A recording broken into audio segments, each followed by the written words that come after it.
लोग कहते हैं कि सुबह का समय पढ़ने के लिए सबसे अच्छा होता है, पर हकीकत तो ये है कि हर वक्त सुबह हो या शाम अगर मन में लगन हो तो कभी भी पढ़ा जा सकता है। जो आदमी मन के साथ जीता है वो कमजोर होता है और जो संकल्प के साथ जीता है वह बलवान होता है। ये मन आवारा होता है। पढ़ने बैठोगे तो टेबल पर रखी हुई 10 चीजों की तरफ मन आपका ध्यान भटकाएगा। मोबाइल कभी खुद नहीं कहता कि मुझे चलाओ, आपका मन कहता है कि मोबाइल चलाओ। इसीलिए अगर अपने आवारा मन को कंट्रोल करना है तो मेरी इस बात को ध्यान से सुनिएगा, आपके बड़े काम आएगी। छोटे छोटे संकल्प लेना सीखो। सोचो कि आज मैं 1 घंटे मोबाइल को हाथ नहीं लगाऊंगा। जब पढ़ने बैठो तो एक छोटा सा संकल्प लो कि 15 मिनट तक अपनी नजर किताब से नहीं हटाऊंगा, चाहे कुछ हो जाए। धीरे धीरे ऐसे कामों की प्रैक्टिस करो। जब आप इन छोटे छोटे संकल्पों को पूरा कर पाओगे तब आपका आत्मविश्वास बढ़ेगा। आपको यकीन हो जाएगा कि जब मैं ये काम कर सकता हूँ तो मैं दुनिया का कोई भी काम कर सकता हूँ। और आपकी ये सोच आपके मन की आवारागर्दी को खत्म कर देगी। कब तक उन चीजों को अपनी जिंदगी से हटाते रहोगे जो आपका ध्यान भटकाती हैं? बेहतर तो ये है कि अपने मन को इतना मजबूत बनाओ कि कोई चीज तुम्हारा ध्यान भटका ही ना पाए।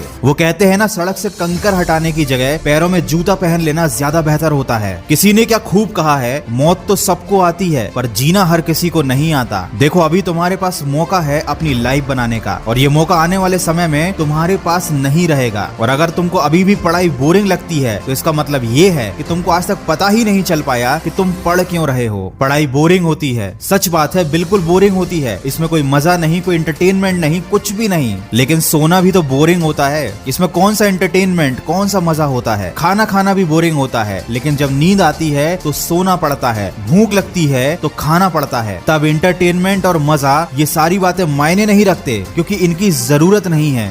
जरूरत है तो सोने की, जरूरत है तो खाने की। ठीक वैसे ही पढ़ाई जरूरी है। मायने नहीं रखता ये बोरिंग है या मजेदार है, ये जरूरी है। क्योंकि अगर तुमने अभी अपना भविष्य बना लिया तो शायद तुम आगे अपने मन के काम कर पाओगे। लेकिन अगर मजे के चक्कर में, बोरियत के चक्कर में अभी तुमने कुछ नहीं किया तो जिंदगी भर तुम्हें वो काम करने पड़ेंगे जो तुम्हारे मन के नहीं होंगे। किसी ऐसे आदमी के नीचे काम करना पड़ेगा जिसे तुम पसंद नहीं करते हो। उसकी डांट खानी पड़ेगी, शायद उसका नौकर भी बनना पड़े। तब कैसा लगेगा जरा सोचो। कैसा लगेगा जब तुम्हारे आत्मसम्मान को कोई अपने जूतों से रोन देगा? कैसा लगेगा जब तुम्हारे बच्चे के पास खेलने के लिए अच्छे खिलौने नहीं होंगे? कैसा लगेगा जब लोग तुम्हें और तुम्हारे परिवार को इज्जत नहीं देंगे? तो दोस्त, या तो भविष्य में 2 कौड़ी की जिंदगी जी लेना या सोच समझकर अपनी जिंदगी का अभी सही फैसला कर लेना। हो सकता है ये सारी बातें आपको बुरी लग जाएं, लेकिन मीठी बातें करना मेरा काम नहीं। अगर मेरी कड़वी बात से आपकी जिंदगी सही रास्ते पर आ जाती है तो इससे अच्छी कोई बात नहीं होगी। वक्त है, समझ जाओ, नहीं तो आने वाला वक्त समझा ही देगा। बहुत से लोग कमेंट करते हैं कि उनकी जिंदगी में ऐसा बुरा समय आया था जिसे वो आज तक भुला नहीं पा रहे हैं। वो दुख उनके मन से जा ही नहीं रहा है। इस पर मैं एक छोटी सी कहानी लेकर आया हूँ जो आप लोगों को जरूर सुननी चाहिए। मुझे लगता है कि ये कहानी सुनने के बाद शायद आपको उस समस्या से छुटकारा मिल जाए।